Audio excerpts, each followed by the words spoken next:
Buenas tardes a todos y sean bienvenidos a Schrödinger, Ciencia, Tecnología e Innovación.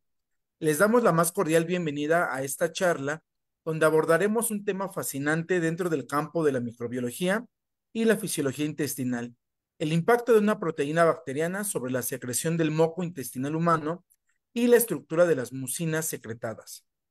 El intestino humano no solo es un órgano central en la digestión y absorción de nutrientes, sino también un ecosistema complejo donde interactúan células epiteliales, componentes inmunitarios y una gran diversidad de microorganismos. Una de las principales líneas de defensa de esta barrera intestinal es el moco, una sustancia viscoelástica rica en mucinas, glicoproteínas de alto peso molecular que recubren la superficie del epitelio intestinal. Las mucinas no solo actúan como barrera física contra patógenos, sino que también median la relación simbiótica con la microbiota. Sin embargo, diversas bacterias patógenas han evolucionado mecanismos sofisticados para interferir con esta protección. Uno de estos mecanismos involucra la secreción de proteínas capaces de modificar tanto la cantidad como la calidad del moco intestinal, alterando directamente la estructura de mucinas y comprometiendo la integridad de las barreras mucosas. Durante esta presentación exploraremos cómo ciertas proteínas bacterianas logran alterar estos procesos, qué consecuencias tiene esto para la salud intestinal y qué complicaciones puede tener para enfermedades inflamatorias, infecciones crónicas y otras condiciones relacionadas con la disbiosis intestinal. Para ello nos acompaña el doctor Fernando Navarro García, de quien me permitiré presentarlo. El doctor Fernando Navarro es biólogo egresado de la Facultad de Estudios Superiores Iztacala de la UNAM. Cursó sus estudios de maestría y doctorado en biología celular por la Facultad de Ciencias en la UNAM. Asimismo, realizó una estancia postdoctoral en el Centro para el Desarrollo de Vacunas de la Escuela de Medicina en la Universidad de Maryland, Baltimore, en Estados Unidos de América. El doctor Navarro es profesor investigador del Departamento de Biología Celular del CIMBESTAB del Instituto Politécnico Unidad Zacatenco.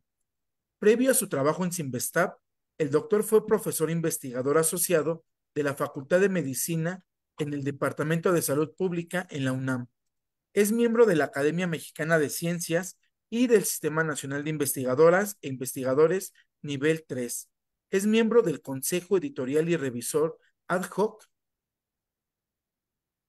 de varias revistas de circulación internacional especializadas en microbiología e inmunología de enfermedades infecciosas. Es revisor de propuestas y proyectos científicos en México, Argentina, Colombia, Uruguay, Israel, Estados Unidos, Francia y Suecia, solo por mencionar algunos países. También ha sido jefe del Departamento de Biología Celular en dos periodos de 4 años y secretario académico del CIMBESTAB, equivalente a subdirector del Sistema Nacional de CIMBESTAB, general del IPN.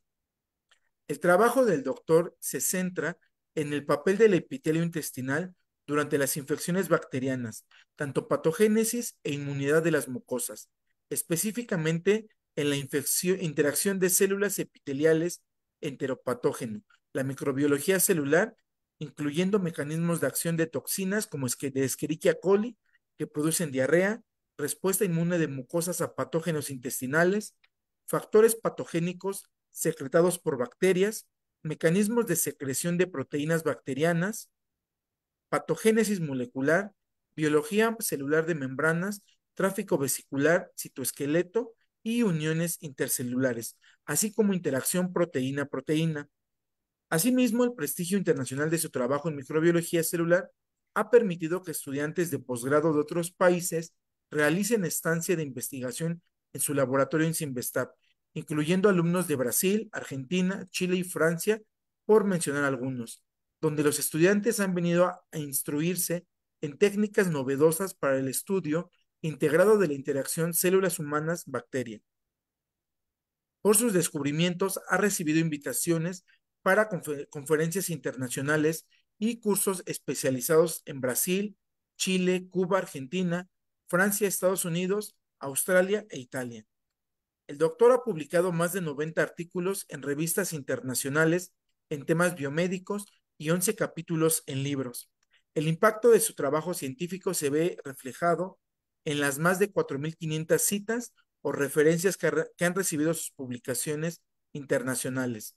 Ha participado en diversos congresos, por ejemplo, 45 nacionales, 55 internacionales.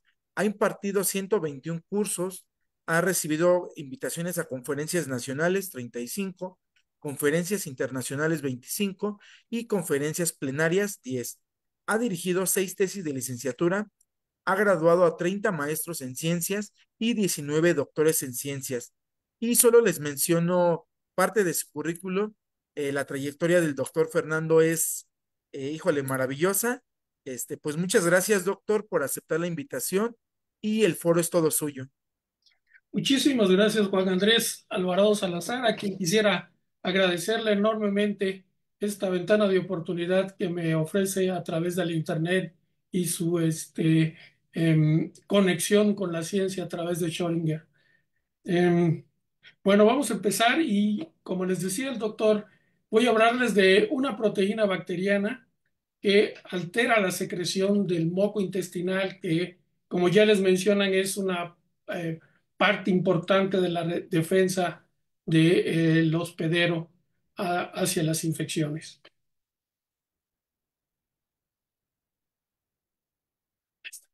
Bueno, entonces, voy a hablarles de esta proteína, pero esta proteína es secretada por una bacteria. Y una bacteria que es importante en las enfermedades diarreicas. Las enfermedades diarreicas son muy importantes porque es la segunda causa de muerte en niños menores de 5 años. ¿Mm? Entre estos niños menores de 5 años, en el 2015 un estudio mostraba que fallecían alrededor de 6 millones de niños menores de 5 años, de los cuales 500,000 muertes eran producidas por diarrea. Como ven en este diagrama de Pie, pueden ver claramente que es la segunda después de las neumonías.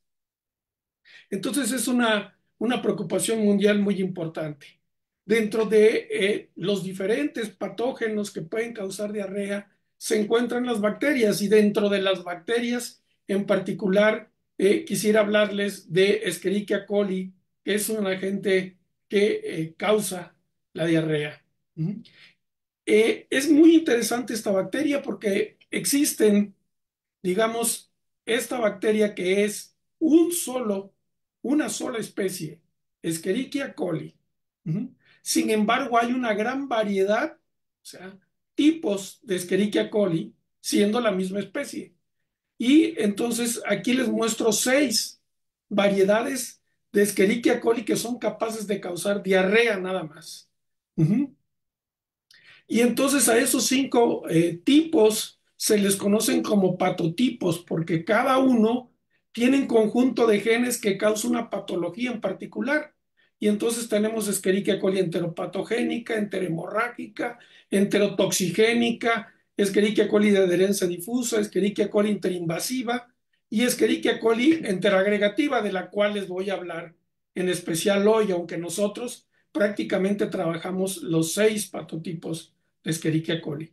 Escherichia coli interagregativa se le conoce porque se agrega en presencia de células epiteliales intestinales. Aunque aquí no son células epiteliales intestinales, son células llamadas HEP2, pero sí son epiteliales. Vean cómo todas las bacterias están agregadas alrededor de las células y sobre las células. En realidad, inclusive hay algunas donde las células ya murieron y nada más quedan alrededor las bacterias que estaban adheridas originalmente a esas células. Una de las características importantísimas de esta bacteria durante la infección es la presencia de abundante moco en el intestino. Y entonces vean aquí en esta primera fotografía en el panel A, podemos ver que se secreta tanto moco en estos intestinos, en este caso son de piglets, o sea, cerditos pequeños, y lo que pueden ver es que cuando los infectan se forman estas estructuras o biopelículas o biofilms en donde la bacteria está inmersa en el moco. Entonces hay abundante moco y la bacteria está viviendo inmersa dentro de ese moco.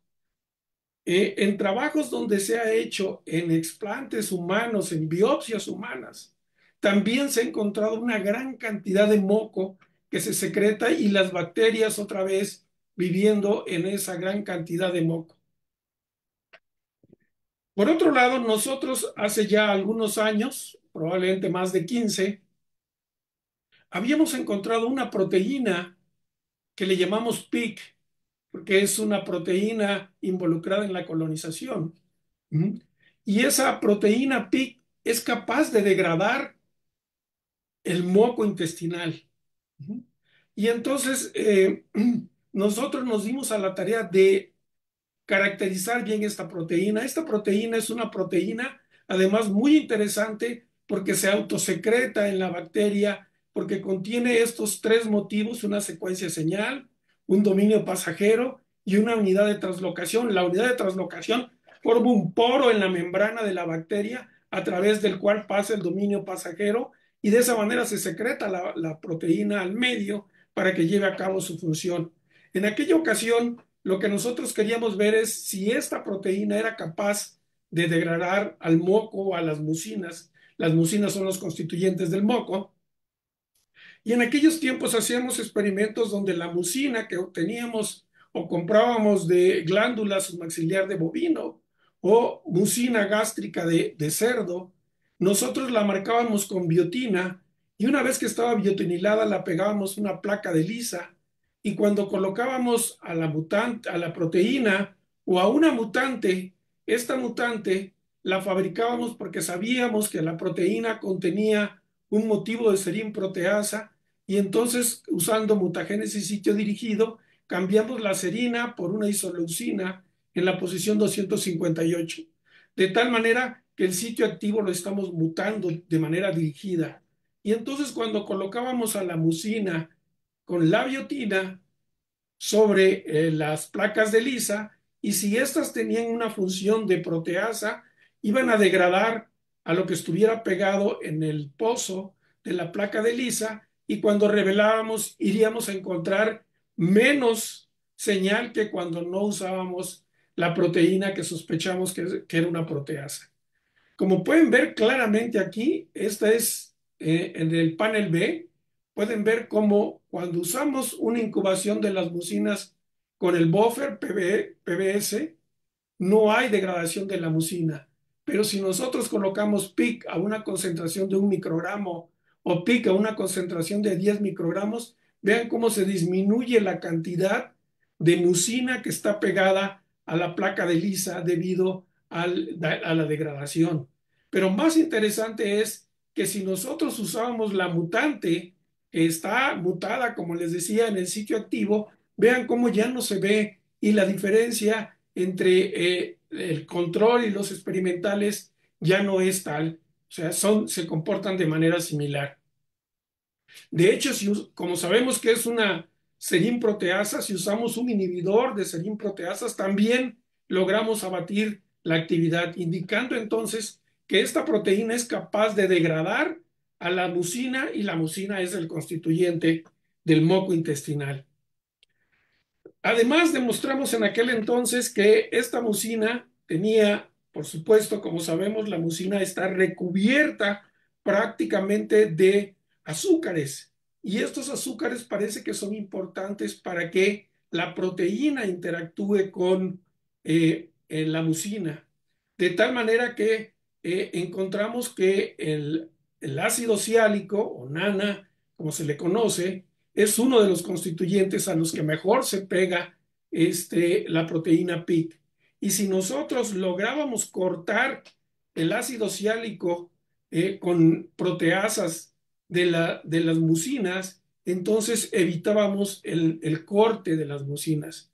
No solamente eso, sino que en el mismo año, en el 2018, en 2008, perdón, un grupo en Estados Unidos también estaba reportando que PET era capaz de degradar a proteínas o glicosiladas.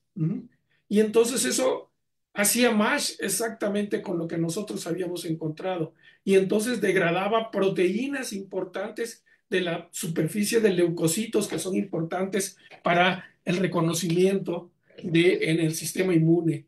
También en colaboración con Brasil, nosotros encontramos, o los brasileños junto con nosotros, encontramos que PIC también es capaz de cortar el complemento. El complemento, como todos sabemos, es también una proteína importante del sistema inmune y esta proteína en particular es capaz de cortarla, degradarla y por lo tanto bloquear su actividad.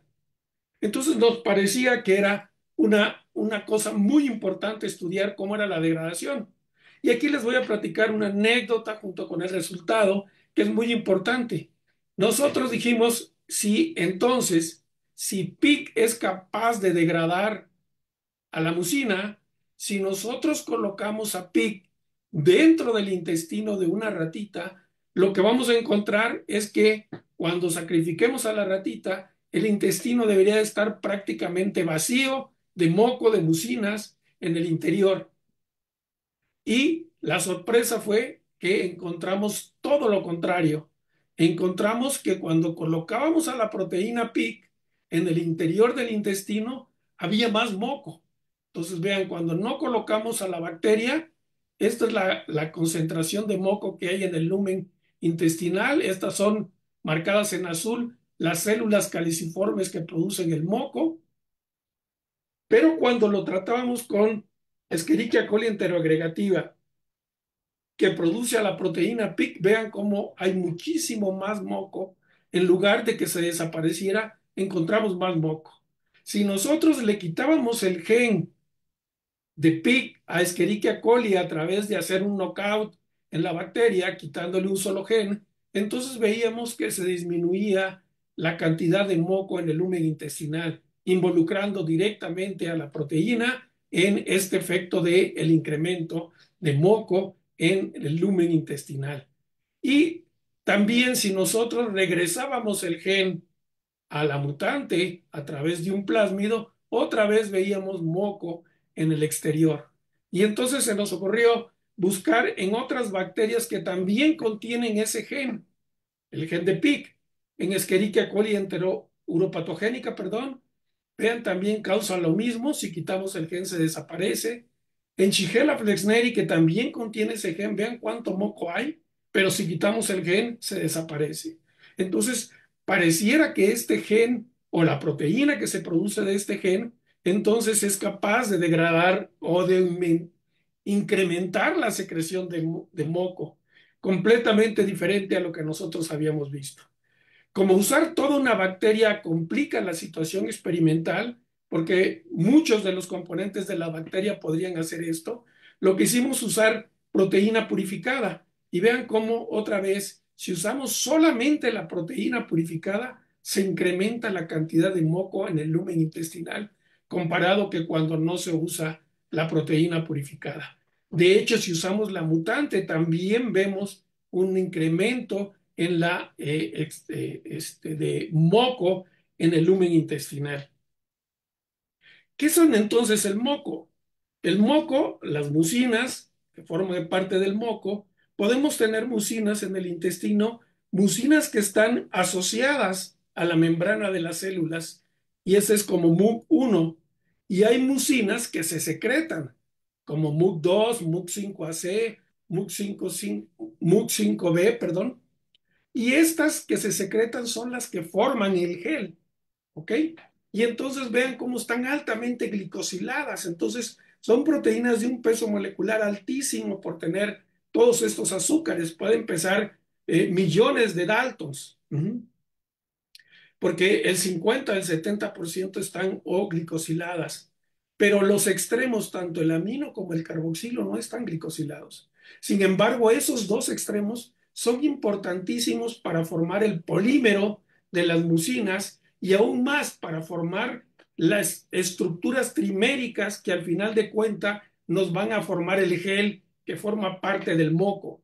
Y vean cómo entonces los dominios D3 que están en el lado amino son importantes para formar estos trímeros, pero los dominios D4 y CK son importantes, sobre todo CK, son importantes para unir una mucina con otra mucina para armar todo el gel. Entonces, esa estructura es importante porque es la estructura que va a atrapar a las bacterias para que pueda salir junto con el contenido intestinal. Entonces, en el intestino tenemos dos capas de moco que se pueden diferenciar claramente.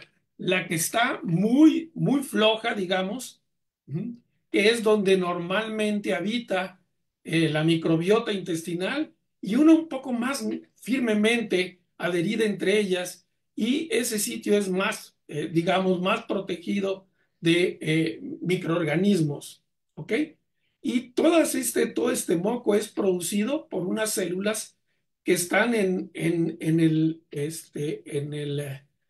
la monocapa de células epiteliales, están incrustadas estas células que se llaman células caliciformes. Se llaman así, por supuesto, porque tienen la estructura de un cáliz, que es la copa que usan los curas en las iglesias.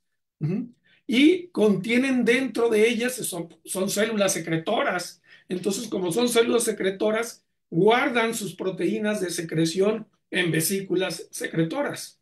Ujú. Y en este caso lo que guardan son mucinas para ser liberadas cuando sean necesario. Pero entonces, ¿cómo se secretan?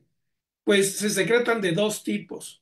Una manera de secretarlos es a través de una secreción constitutiva, es decir, constantemente se está secretando una capa delgada de moco que es importante para lubricar el intestino. Ujú. Pero ante el efecto de una señal, por ejemplo, un patógeno o un neurotransmisor o una hormona, en este caso un secretagogo, entonces lo que ocurre es que esta señal es la que libera en cantidades mayores de moco que están guardadas en las vesículas secretoras. Entonces, esas son las vesículas que contienen el moco, y cuando llega la señal, entonces se liberan en gran cantidad. ¿Ok? Entonces nosotros estábamos interesados en saber de dónde viene este moco y cómo es liberado.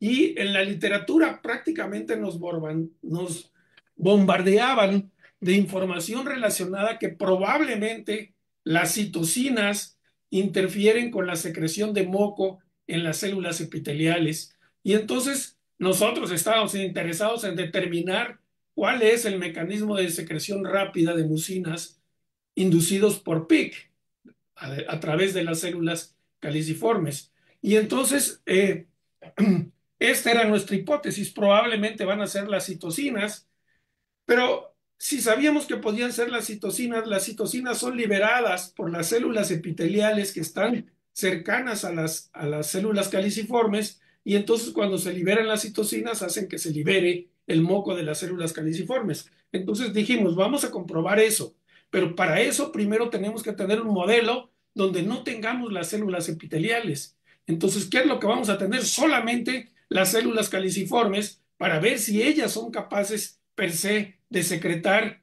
el moco sin necesidad de la intervención de las células vecinas. ¿Ok? Y para eso usamos esta línea celular que se llama LS174T, que vean cómo tiene lleno de vesículas de secreción. Entonces son capaces de secretar al medio extracelular MUC5AC y MUC2, que son de las principales mucinas que se secretan por estas células. Pero además ya estaba reportado en la literatura que responden muy bien a secretagogos de mucina, como por ejemplo el ácido desoxicólico, etcétera. Entonces decidimos usar este tipo de células, y la idea era, vamos a tener estas células y las vamos a incubar con 4 horas con nuestro control positivo, que es el ácido desoxicólico. Vamos a usar diferentes concentraciones para ver cuál es la concentración que nos conviene, y después vamos a usar PIC, y después vamos a usar la mutante, y de control vamos a tener una donde no colequemos nada y solo veamos la secreción basal. Y de esta manera podemos detectar a través de ELISA, usando anticuerpos anti-MUC5AC, si había o no hipersecreción de moco. Claramente, nuestro sistema funciona muy bien. Podemos tener células que secretan moco de manera basal, pero cuando nosotros agregamos un secretagogo de moco como el ácido desoxicólico, vean cómo se aumenta enormemente la cantidad de moco que secretan estas células. ¿Ok? Cuando nosotros buscamos a la mucina 2, también ocurre ese incremento, aunque en este incremento no es tan agudo como con mucina 5AC, ya que esto depende de la dosis, es dosis dependiente. A mayor dosis, mayor secreción. Entonces dijimos, funciona bien el sistema y ahora vamos a colocar a la mucina PIC y a lo mejor deberíamos de usar una concentración intermedia, ni la más baja ni la más alta, como punto 125, como control interno de que están respondiendo las células y vamos a ver si responden contra PIC o la mutante. Y entonces, aquí vean cómo cuando colocamos a PIC a diferentes concentraciones desde 0,62 microgramos por mililitro hasta 10 microgramos por mililitro, ninguna de ellas causó un incremento de la secreción de MUC5AC como lo hace el ácido desoxicólico. Entonces, esa parte dijimos, ¿qué está pasando? Algo no está funcionando y entonces recordamos que cuando empezamos el trabajo, lo empezamos porque PIC es una mucinasa. Y entonces dijimos, ¿y qué tal si no vemos la actividad? Porque también está la actividad de mucinasa y lo que se esté secretando se está degradando por la misma proteína. Y entonces dijimos, la única manera de hacerlo es usando la mutante. En la mutante podríamos ver si se incrementa la concentración de MUC5AC por la secreción, porque no tiene actividad de mucinasa ya que está mutada. Y vean cómo claramente, inclusive podemos tener secreción de MUC5A mayor al control positivo que es el ácido desoxicólico. Y esto es dependiente de la concentración. Entonces, solo lo podemos ver cuando estamos usando a PIC, que está mutada en el sitio activo y por lo tanto no tiene actividad de mucinasa. Entonces dijimos, qué casualidad, esta proteína tiene una dualidad. Entonces, de alguna manera, incrementa la secreción de moco, pero por otro lado, también es capaz de degradarla. Uh-huh. Y entonces hicimos estos experimentos donde agregamos ácido desoxicólico, incrementa la secreción de MUC. Cuando ponemos a PIC, no se ve el incremento porque sabemos que también la degrada. ¿Cómo lo demostramos? Usando un inhibidor de serin proteasas y vean cómo ahora ya no hay esa degradación y entonces solo vemos la secreción. Y entonces lo mismo vemos con la mutante. Entonces nos quedó clarísimo que esta proteína tiene esa dual actividad. Sin embargo, los revisores nos dijeron, oigan, ¿y qué tal si la proteína lo que está haciendo es dañar a la membrana de la célula y de esa manera libera al moco?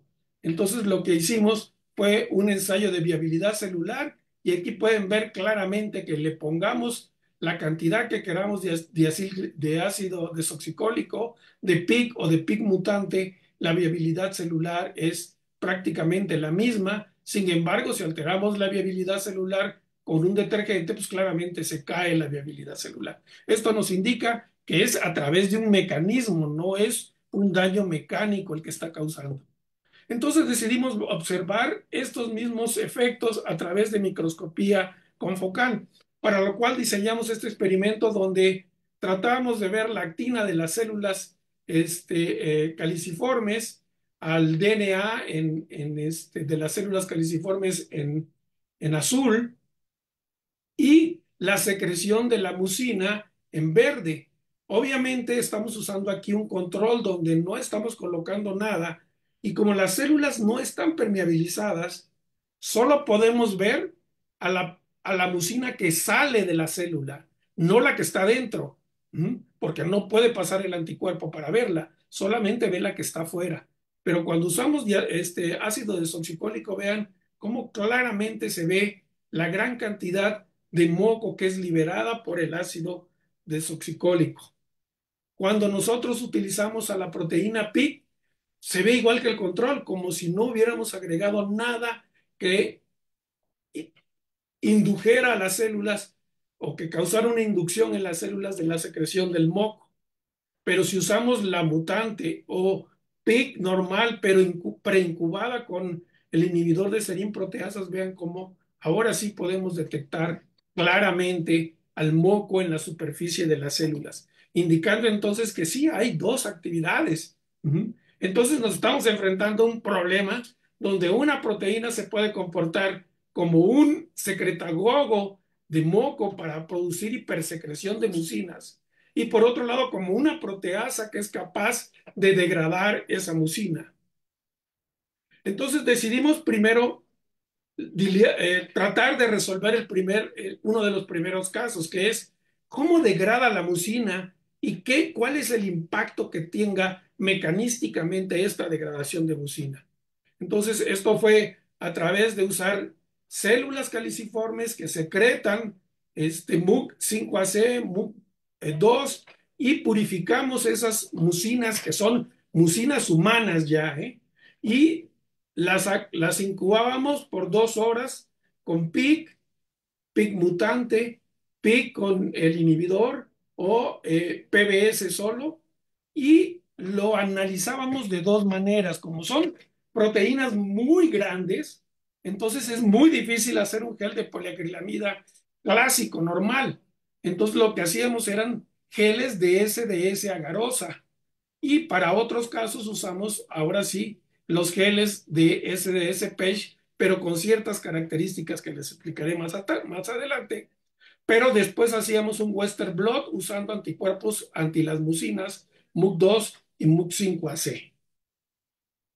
Vean cómo en agarosa, por supuesto, no se ve igual que un gel normal de poliacrilamida, es un gel de agarosa para proteínas realmente muy grandes.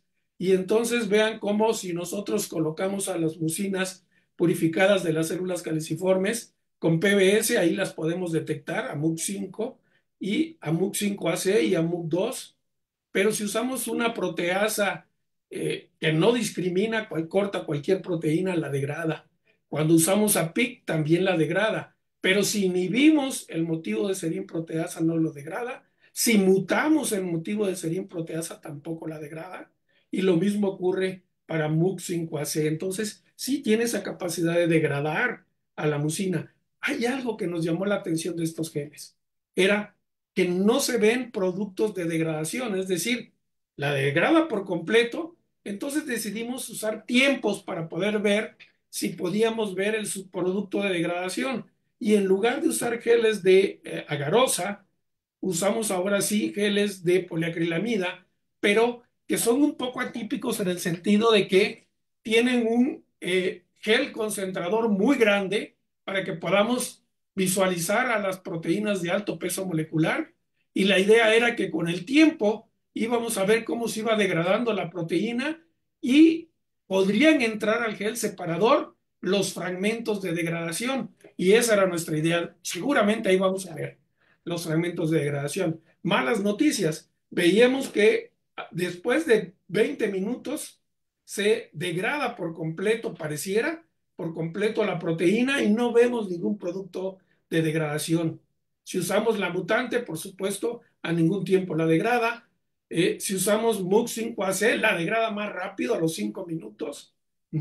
A los 10 ya no hay nada, a los 20, pero tampoco vemos subproductos de degradación. Entonces, la pregunta para el estudiante que trabajaba en este proyecto era, oye, ¿y no será que está degradando por completo a la mucina? O la alternativa, los anticuerpos que estamos usando reconocen ciertos epítopos que ahora ya no vemos. Entonces, estábamos usando un anticuerpo anti-MUC2 que reconoce estos repetidos GTQTP, que son los que están altamente glicosilados en esta región de la mucina 2. Y estábamos usando otro anticuerpo para MUC5AC que reconoce el carboxilo terminal por donde está el motivo cis-D. Entonces está justo en el otro extremo de este otro anticuerpo. Entonces dijimos, vamos a ponerle atención a esas dos cosas. Primero, si estamos usando un anticuerpo que está en el lado carboxilo y otro en la parte terminal y no vemos ninguna señal, quiere decir que estamos degradando a estos epítopos y ya no los puede ver. Entonces lo que tenemos que hacer es compremos un anticuerpo que esté en el otro extremo, en el extremo amino. Y compramos este anticuerpo que reconoce entre la posición 1214 y 1373 los aminoácidos de la MUC5AC. Y entonces dijimos, corramos otra vez el experimento y voilà, buena suerte, podemos ver que ahora sí podemos detectar el producto de degradación. Es decir, se degrada y lo que queda es el amino terminal de la proteína. Corta solamente un fragmento muy grande de el carboxilo y la parte intermedia de MUC5AC. MUC5AC, vamos a revisar eso mismo con MUC2. Con MUC2 ya habíamos visto que se cortaba toda esta parte, que es lo que ya les había mostrado. Bueno, ¿se corta también el lado carboxilo? Sí, también se corta el lado carboxilo. Es decir, todos estos epítopos también se separan. Entonces, como sabemos dónde empiezan los epítopos, podríamos calcular de manera rugosa de qué tamaño queda el fragmento. Y el fragmento queda desde el aminoácido 1 hasta el 1915, lo que nos da una proteína de alrededor de 250 kilodaltons. Entonces, parece ser que nuestra proteína está degradando desde este sitio a este otro sitio prácticamente todo el carboxilo terminal y una parte muy importante de la parte central de la proteína. Y entonces, ¿qué impacto puede tener esa degradación? Pues puede tener una degradación en la formación del gel, porque ya decíamos que si nosotros mutamos el sitio CK que está aquí en rojito, podrán ver que ahora ya no va a poder este sitio interactuar con la siguiente mucina para armar el gel. Y entonces eso va a hacer que definitivamente se colapse el gel y entonces la bacteria pueda degradar por completo el moco. Y entonces desactivar la respuesta inmune a través de desactivar mecanismos físicos de defensa como el moco. ¿Ok? Entonces, caso resuelto, dijimos. Pero, ¿qué pasa con la hipersecreción de moco? Esa es otra cosa que nos interesaba resolver. Y esa en particular era muy interesante porque había que demostrar entonces qué es lo que provoca que haya hipersecreción de moco en presencia de la toxina PIC. Originalmente, como la literatura nos decía, pues búsquenla en citocinas, pero nosotros estamos usando células aisladas que no tienen a las células epiteliales que secretan estas interleucinas que son importantes para la secreción, inducir la secreción de mucinas como el TNF-alfa, interleucina 6, interleucina 1 beta. ¿Ok? Entonces dijimos, pero ¿qué tal si las mismas proteínas, las mismas células caliciformes logran producir alguna de estas citocinas y de manera parácrina están activando a las células vecinas para que se secrete moco? Entonces vamos a buscar a las interleucinas en las células caliciformes y ninguna de estas citocinas fue encontrada que sean secretadas por las células caliciformes. Encontramos una secreción muy ínfima de interleucina 8, muy, pero muy ínfima comparada con el control, que sí estuvo presente una pequeña, creemos que no es tan relevante como para ponernos a estudiar directamente esa, y descartamos por completo que las citocinas, digo, sí, las citocinas pudieran estar haciendo un efecto parácrino para inducir la secreción de moco. Entonces dijimos, vámonos a la ruta canónica de señalización. En la ruta canónica hay una proteína G, en particular las proteínas GQ, que activan a PLC y esta causa una hidrólisis del fosfatidilinositol bifosfato que está en la membrana. Y al cortarlo nos da IP3 y diacilglicerol. El IP3 se sabe que permite la liberación de calcio de los reservorios del retículo endoplásmico. Y el calcio es súper importante para que ocurra el docking de las vesículas y la fusión de la vesícula con la membrana para poder liberar las mucinas o el moco al lumen intestinal. Entonces, el calcio juega un papel súper importante en esto, tanto por la liberación de IP3 como también por el diacilglicerol que ayuda a otros procesos de el docking de las vesículas a la membrana para ser secretadas. Entonces dijimos, si el que juega el papel relevante es el calcio, veamos si nuestras células incrementan el calcio intracelular cuando son tratadas con la proteína PIC. Entonces el experimento era muy sencillo, colocamos a células en cultivo, células caliciformes, y las cargamos con un reactivo que nos permite ver un incremento en el calcio intracelular a través de fluorescencia, y las incubamos entonces con las proteínas y nuestro control del ácido desoxicólico, y íbamos a ver al microscopio confocal si había señal fluorescente debido al incremento de calcio intracelular. Vean cómo cuando usamos el diacilglicerol, en lugar del control, podemos ver un incremento en alguna población de la célula. Es claro que las células no todas están a la misma profundidad, pero las que están encima claramente se ven que tienen el calcio intracelular aumentado. Cuando hacemos cortes medios para saber si está dentro de la célula, claramente es intracelular ese calcio que está en las células caliciformes inducidas por la presencia de la proteína PIC. Digo, en este caso por el ácido desoxicólico. Pero ¿qué pasaba con la proteína PIC? Pues sí, efectivamente, la proteína PIC o la mutante aquí es irrelevante porque la señalización es para las dos, y entonces podemos ver que se incrementa el calcio intracelular fuertemente en las células caliciformes. Pero de eso a que esto ayude a la secreción, tendríamos que hacer otro experimento.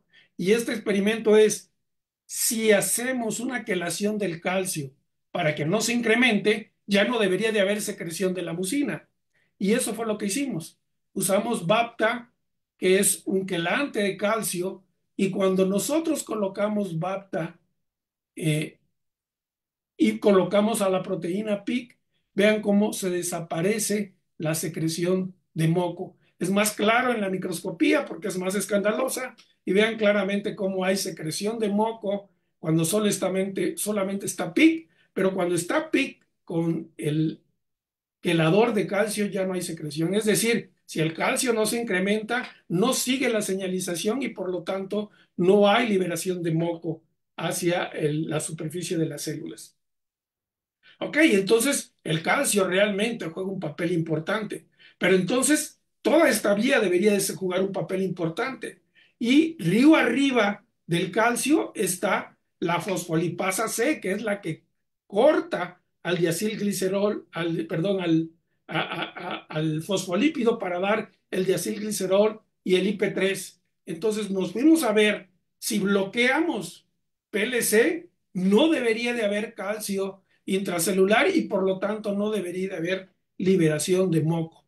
Y eso es lo que encontramos. Vean claramente cómo cuando ponemos el inhibidor de fosfolipasa C, no se puede cortar fosfolipasa C, no se puede producir IP3 ni diacilglicerol, y por lo tanto no se puede secretar el moco y no lo vemos en la superficie de las células cultivadas. Entonces, ¿cómo funciona esto? Funciona a través de este receptor, que es algún tipo de proteína, no sabemos exactamente cuál es, pero lo que sí sabemos es que esta activa PLC y toda esta vía se echa a andar para la liberación de calcio por el IP3, y sabemos que el diacilglicerol también se activa porque podemos ver también un incremento en la fosforilación de diacilglicerol cuando está la presencia de PIC y la mutante.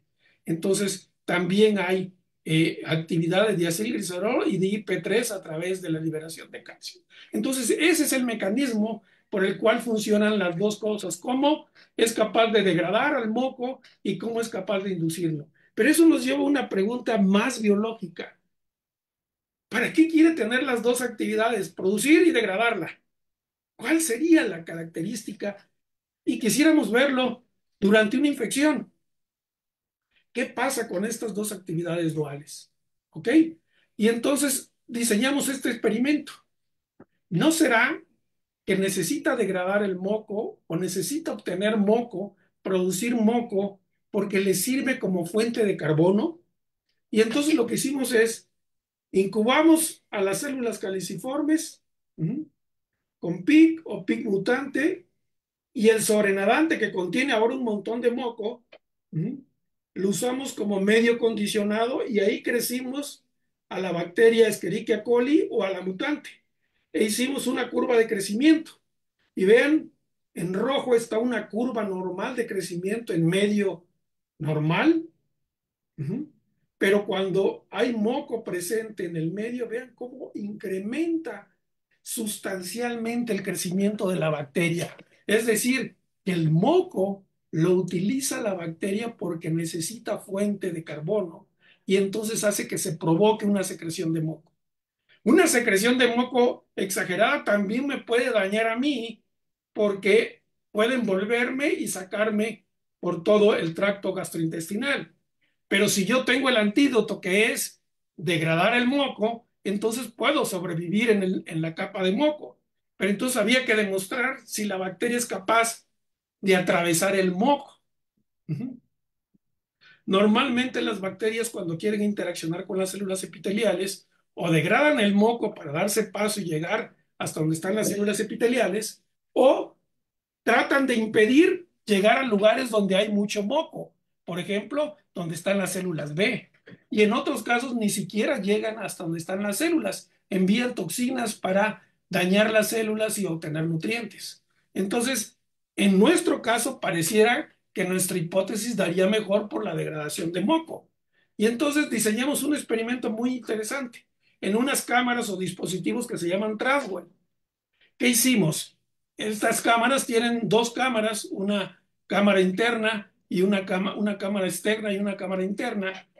Y entonces, en la cámara superior, nosotros colocamos a las bacterias. Y en la cámara interior, colocamos a el medio LB donde crecen las bacterias. En la cámara superior, antes de colocar a las bacterias, colocamos una cama de moco.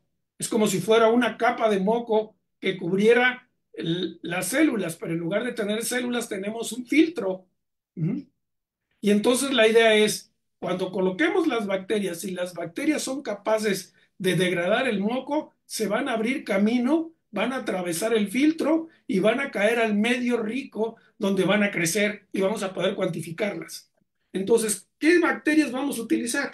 Una bacteria que produce a la proteína PIC, una bacteria donde delectamos a la proteína PIC, una bacteria donde está mutada el gen PIC, pero se lo regresamos complementada con el mismo gen PIC para complementar la expresión de PIC, y otra donde la transformamos con el vector donde está clonado PIC, vacío.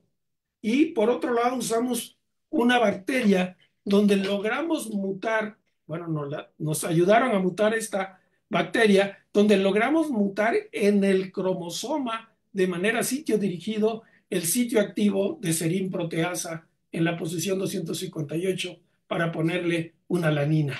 Entonces, todas esas son las que se usaron para ver quiénes atraviesan mejor la capa de moco. Y entonces, cuando después de las 2 horas se quita la cámara superior, nos quedamos con el medio, ese medio se plaquea y entonces vemos cuántas unidades formadoras de colonia crecen en ese dispositivo que hicimos. Entonces, vamos a correlacionar esto con la producción de la proteína PIC. Entonces, la bacteria wild type o la bacteria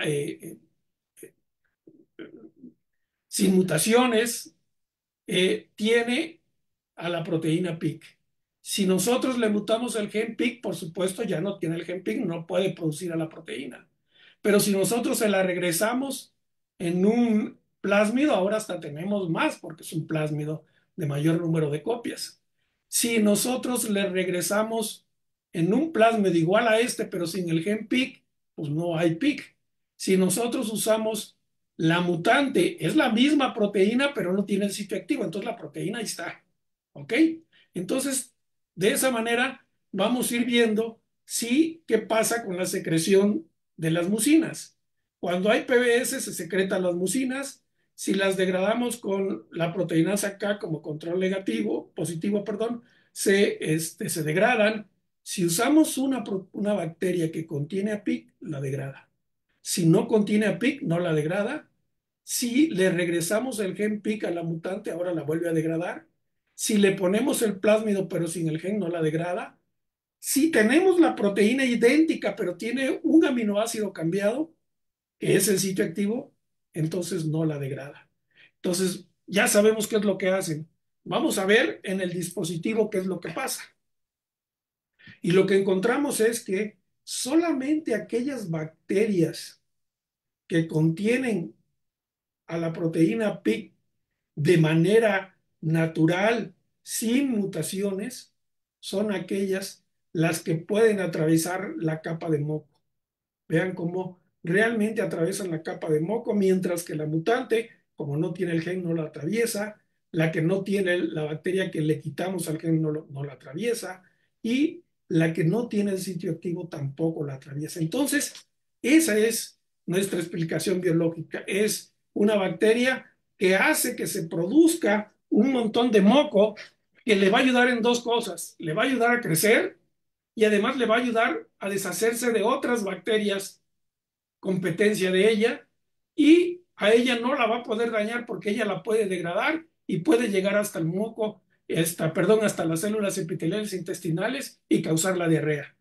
Entonces, eso es, en pocas palabras, no les voy a leer las conclusiones porque prácticamente he tratado de demostrarle que eso es lo que está ocurriendo. Hay un incremento de la secreción de mucinas y esto es por la vía de señalización que incluye PLC, IP3 y calcio y que además al mismo tiempo es capaz de degradarla cuando así es requerido, que seguramente está dirigido por un proceso regulatorio. ¿Qué más? Ah, y que además esta mucina la puede utilizar como una fuente de carbono para su crecimiento y también puede degradarla para poder penetrar y alcanzar a las células epiteliales.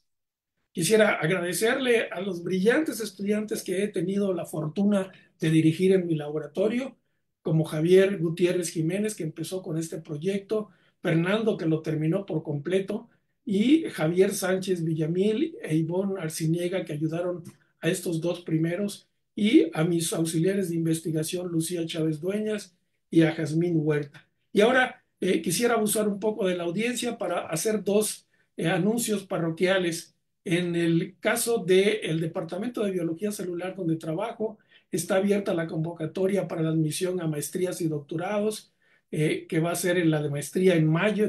En mayo es el examen de admisión, entonces se pueden inscribir. Y por otro lado, también tenemos nuestras puertas abiertas, que se le llamamos acá Biosimbes, que va a ser del 12 al 16 de mayo, entonces todos están invitados a venir al Simvestat a puertas abiertas no solo de biología celular, el biología celular nos toca el 13, creo, pero del 12 al 16 varios departamentos del área biológica mostrarán lo que hacen para aquellos interesados. Muchísimas gracias, Juan Andrés. Creo que sí, doctor. Muchísimas gracias también a usted. Y vamos a ver si tenemos alguna pregunta.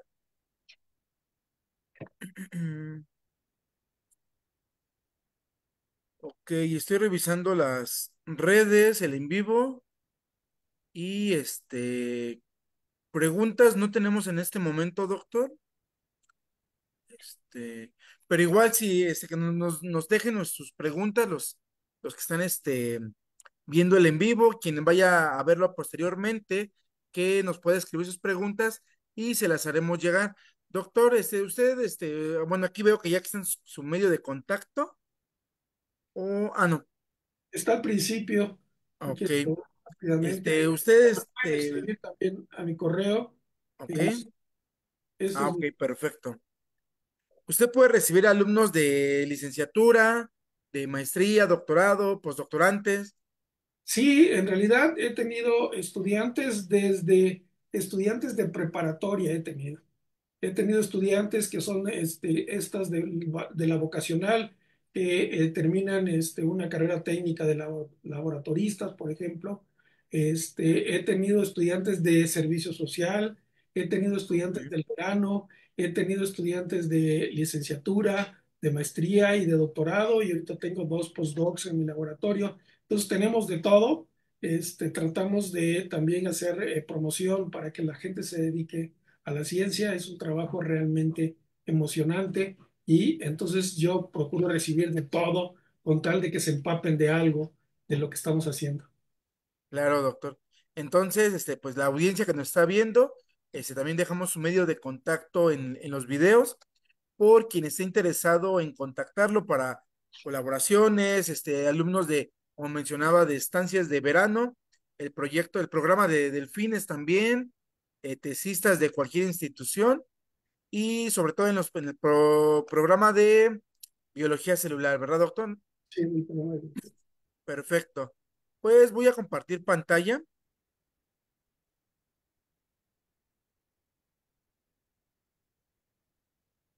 ¿Quiere que deje de compartir? Sí, doctor, creo que ya, ¿verdad? Ya. Ok, perfecto.